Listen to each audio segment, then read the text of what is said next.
Salve María, llena eres de gracia, el Señor es contigo, bendito es el fruto de tu vientre, Jesús. Makakahinga ka na ng maluwag, Leticia. Nakausap ko na ang koneksyon ko dito. Si Dolores mismo nagsasabing huwag na tayong tanungin tungkol sa pagkamatay ni Dana. Ayaw niya madawit ang pamilya San Victores. Pero bakit? Sino ba naman niwalang nasa loob ng bahay na ito ang pumatay sa isang alila?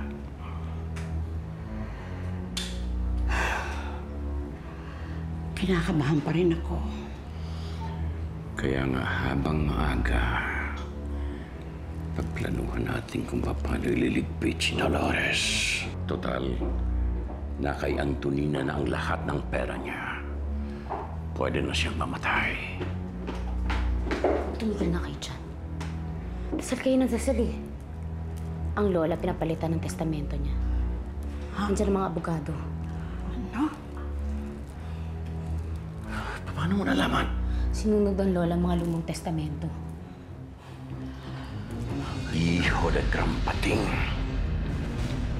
Magbabago na naman tayo ng plano.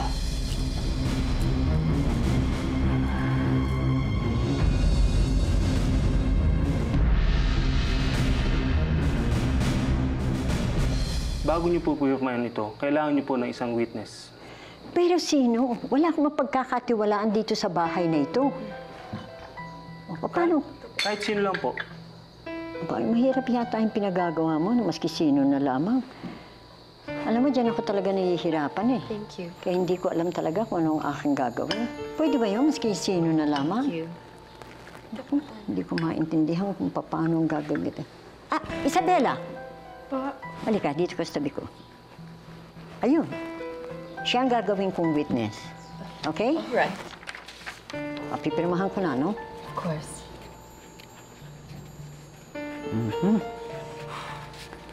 Kung gayon, ikaw naman ang pumirma bilang witness na nakita niyo siyang lumagda. Dito lang. Sige. Ayan, dito, Isabela. Yan.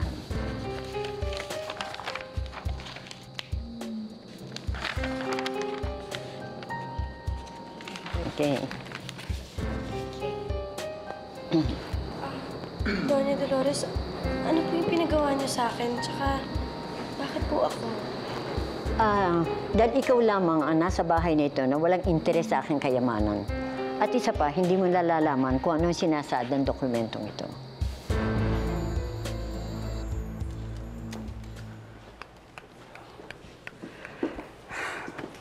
Nagdududa na si Dolores. Duda ka ng duda. Pag hindi mo tinigilan yung kadududa mo, lalo maghina na si Dolores. Eh, si Isabela ho, malamang alam niya kung ano nilalaman ng bagong testamento.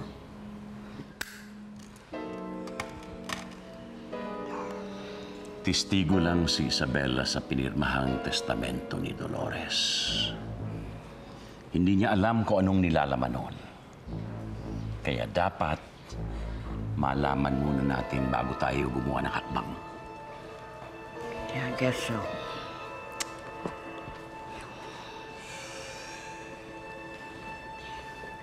Hindi ka ba makikitangkod sa labas? Nagbago na naman ang testamento, Mama. Kailangan pa ba?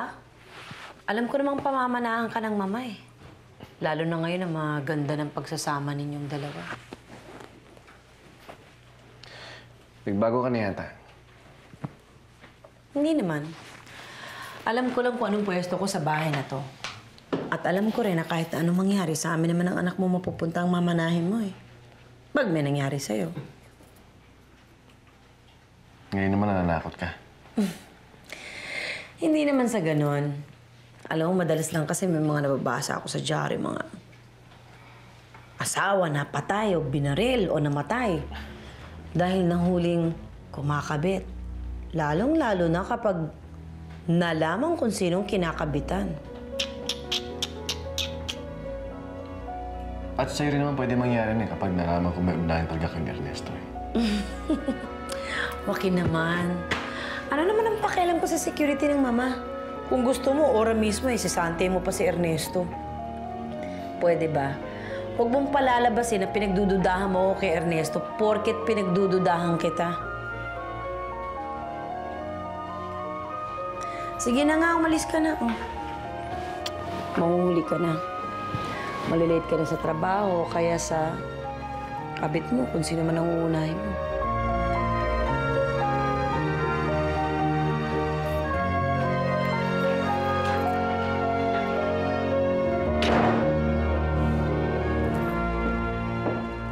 Senyorang, pinapakuha niyo pong sulat. Tawagin mo lahat ang taong nakatira sa bahay na ito. Opo, senyora. Ngayon din. Opo.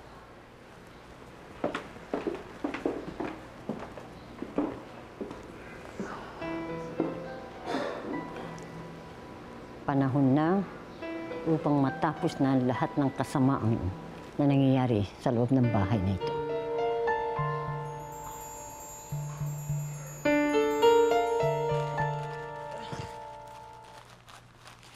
Hindi po ba natin sasabihin kay Miss Aba? Ay, naku, bibigyan niyo lang siya ng bagong iisipin.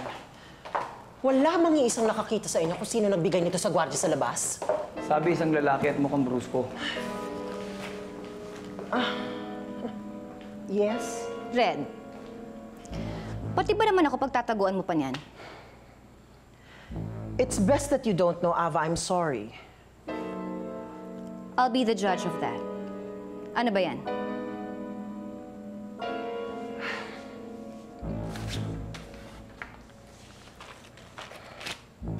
Pinabibigay ng isang mama, nakabalot sa dyaryo, para sa'yo. Special delivery.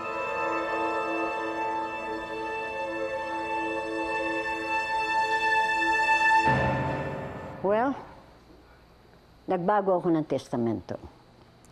Dumating lang ako, nagpalit ka na naman. Huwag mo sabihing papartihan mo rin ako. Dolores, hindi ko na kailangan ng pera. Masaya na akong narito ako at kumakain ng 3 beses isang araw. Alam mo, Felipe, kinakailangan talaga magbago ako ng testamento dahil sa sulat na ito. Alam mo, ayokong magduda sa sino man nasa loob ng aking bahay na ito o sino man miyembro ng aking pamilya. Napatay si Dena dahil dito sa sulat na ito at dahil din sa aking pera. Kaya minabuti ko na ibahin na ang aking testamento. Ngayon wala nakakaalam kung saan mapupunta. Maaaring lahat kayo ay may parte. Maaaring ibigay ko rin sa isa lamang tao. At maaari ko rin bigay sa foundation o kaya sa simbahan. Pero para sa akin ang pinakamahalaga sa lahat. Ngayon na alam na ninyong lahat na iba na ang aking testamento, kung sino man ang tao na naghahangad ng hindi maganda sa akin, sigurado kong matitigil na. Wala nang maghahangad na ako ay patayin. Malinaw? Sa inyo lahat? Well, kung ganon, pwede na kayong bumalik kung saan man kayo may ginagawa. Okay?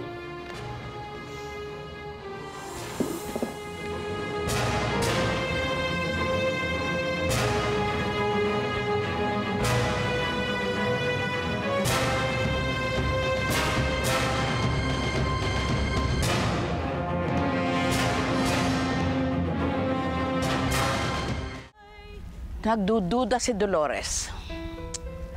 Pinagdududahan niya ako. Relax, relax before you collapse. Baka sakit sa puso ikamatay mo, hindi sa katandaan.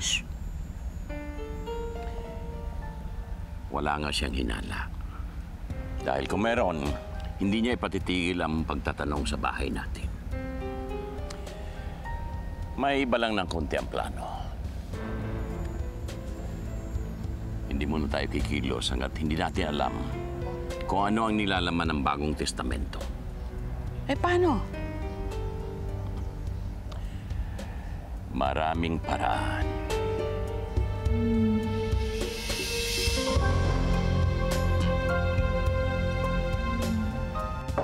Hello? Oo, sige, salamat. Ano? Umalis yung asawa mo sa opisina. Pinasundan niyo ba? Nag-taxi, hindi namin nahabol. Ay, yung bahay na pinuntahan natin. May nagbabantay na ba? Meron, pero hindi sila makalapit. May nagbabantay din sa labas eh. Doon tiyak ang punta ng asawa ko. Pumunta na tayo dati doon. Kung babalik tayo doon, baka mahuli tayo. Ibang ataking gagamitin ko. Ano? Manood ka.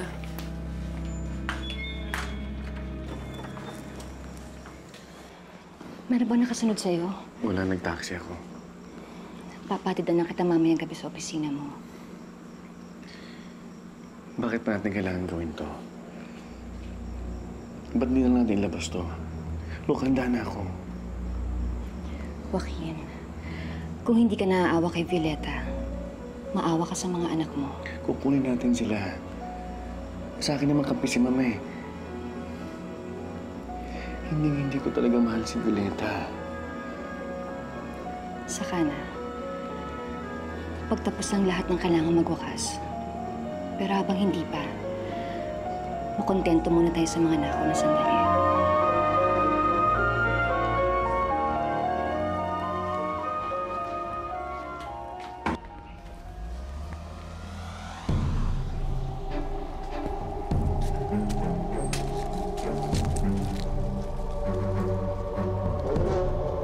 Ay, ang abogado ni Dolores bumalik. Kita mo na. May kahadiyero ba si Dolores? Meron sa kwarto niya. Alam kong kombinasyon. Sabi ko naman sa'yo, maraming paraan.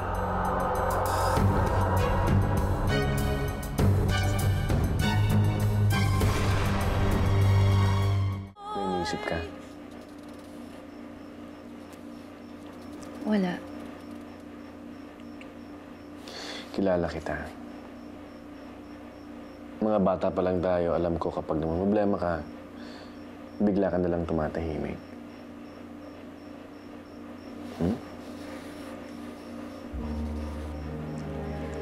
Paano kung sabihin ko sa'yo na hindi na ako yung dating babaeng minahal mo? Look, hindi ba kwento mo nun sa akin lahat?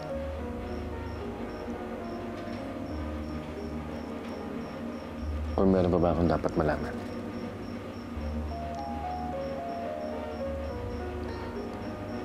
Look, Ava. Lahat-lahat sa'yo maiintindihan ko. Don't worry.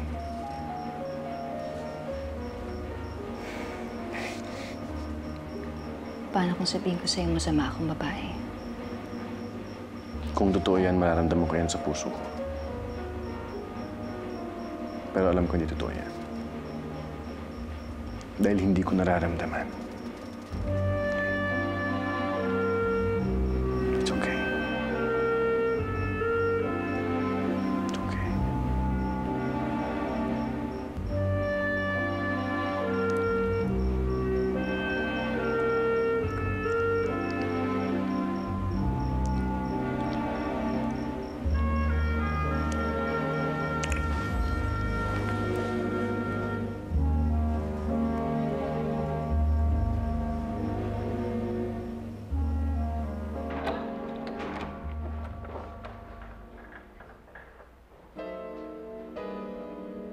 Dolores?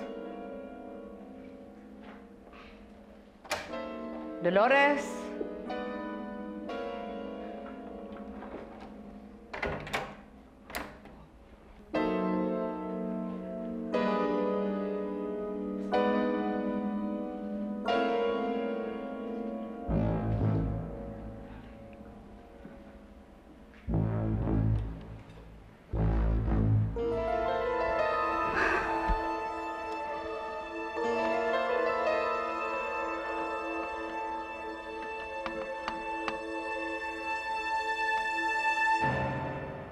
Sigurado ka bang wala ka nabasa doon sa testamento ng lola ko? Wala. Hindi ko alam na testamento pala yun. Basta pinapirma na lang ako eh. Wala ka man lang bang narinig na binasa ng lola ko yung testamento? Wala rin kasi tahimik siyang nagbasa. Tahimik? Eh, lola ko malakas magbasa eh. Wala nga talaga ako narinig eh. Apay, sinungaling ka pala eh. Ano ba nangyayari dito? Ano?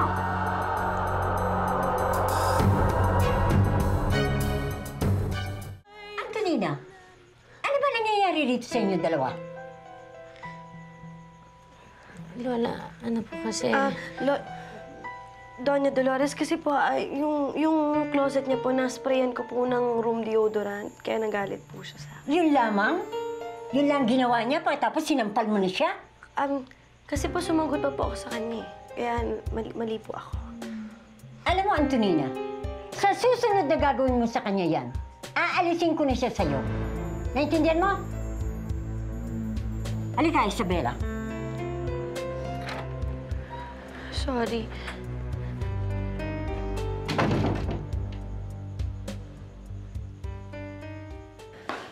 Dito na ako magpapagabi.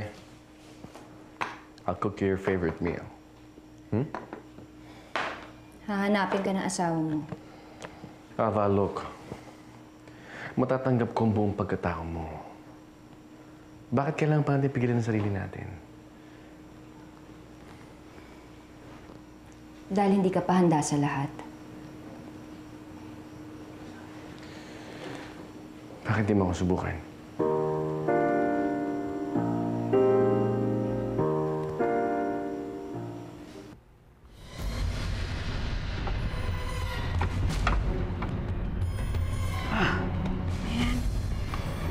Halika, dito tayo sa kwarto mag-uusap para walang makakarinig sa ating dalawa.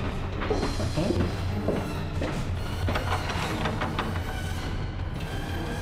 Bakit nakala? Sino narito?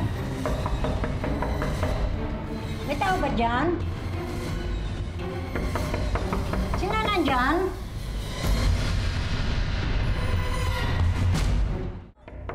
Sino nandyan? Ano ba? Dolores! Ano, Leticia? Anong ginagawa mo dito sa kwarto ko? Kasi sira yung banyo ko, kaya yung banyo mo muna ginamit ko. As usual, you know. O siya, sige, lumbas ka muna. Mag-uusap lamang kami ni Isabela. Oh, alright. Sige.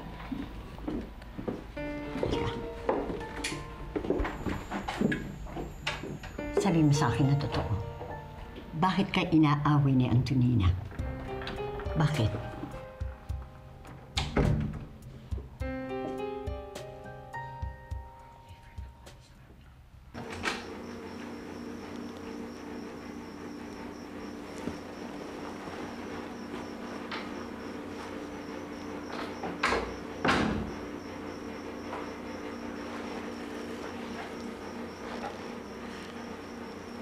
Ava.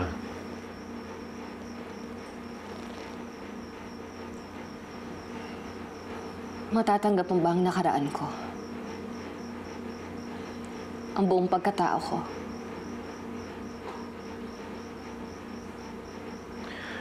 Oo. Lahat-lahat? Pati ang binaboy kong katawan?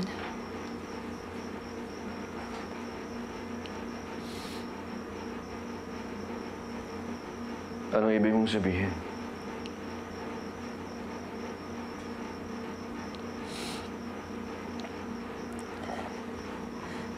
Matatanggap mo ba to?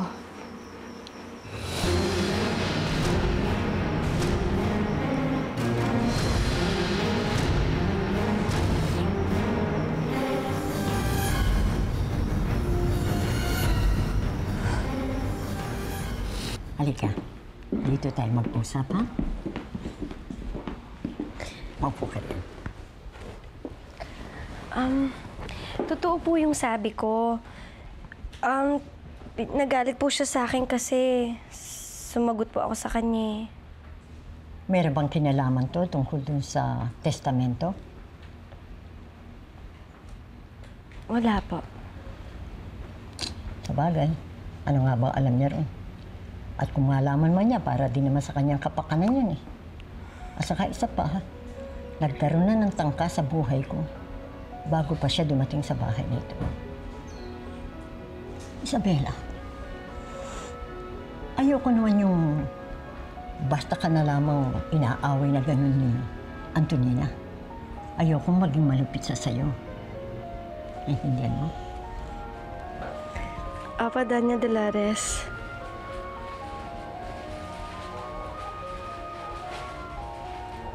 Love you, Lola. Love you, Antonina.